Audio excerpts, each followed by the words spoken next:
बिस्मिल्लाहिर्रहमानिर्रहीम। अस्सलाम वालेकुम मेरी प्यारी बहनों और मेरे प्यारे भाइयों। उम्मीद करती हूँ अल्लाह पाक से कि आप तमाम व्यूवर्स खैरियत से होंगे। मेरी दुआ है अल्लाह ताला आपको हमेशा हमेशा अपनी रहमत के साए में आपको सलामत रखे, आमीन। दोस्तों याद रखिएगा, जब बहुत ही मुश्किल का वक्त आ जाए और कोई हल समझ में ना आ रहा हो, तो जो वजीफ़ा मैं आपको बताने लगी हूँ, इंशाअल्लाह ताला आप इसको ज़रूर आजमाएं। ये अमल आप ज़रूर कीजिएगा। और अगर आप कोई भी अमल, कोई भी वजीफ़ा अपने बंद रस्तों के लिए करने लगे हैं, तो फिर मैं ये कहूँगी कि ये वजीफ़ों में से एक मुजर्रब वजीफ़ा है। कुरान कह रहा है, ये हम नहीं कहते। अल्लाह पाक कुरान में फरमा रहा है, जब हज़रत मूसा अलैहिस्सलाम के रास्ते बंद हो गए थे, दरिया से रास्ता नहीं मिल रहा था और दुश्मन आपके पीछे आ चुके थे, तो उस वक्त ये आयत नाजिल हुई जो आपको मैं अभी बताने लगी हूँ।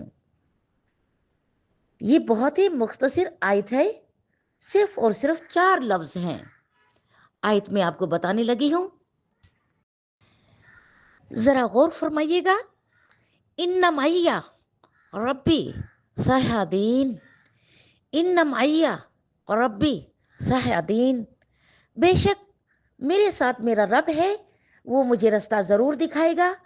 ये है बंद रस्तों के लिए कमाल का वजीफ़ा।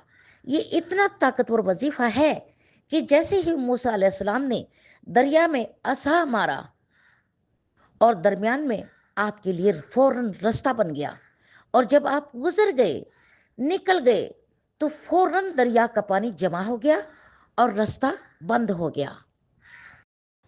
दोस्तों, अगर आपके रास्ते बंद हैं और बहुत आप मुश्किल में फंस चुके हैं और कोई समझ में नहीं आ रहा है कोई रास्ता, रुकावटें ही रुकावटें हैं, तो याद रखिए, ये वजीफ़ा आप ज़रूर कीजिएगा, ज़रूर आजमा कर देखिएगा।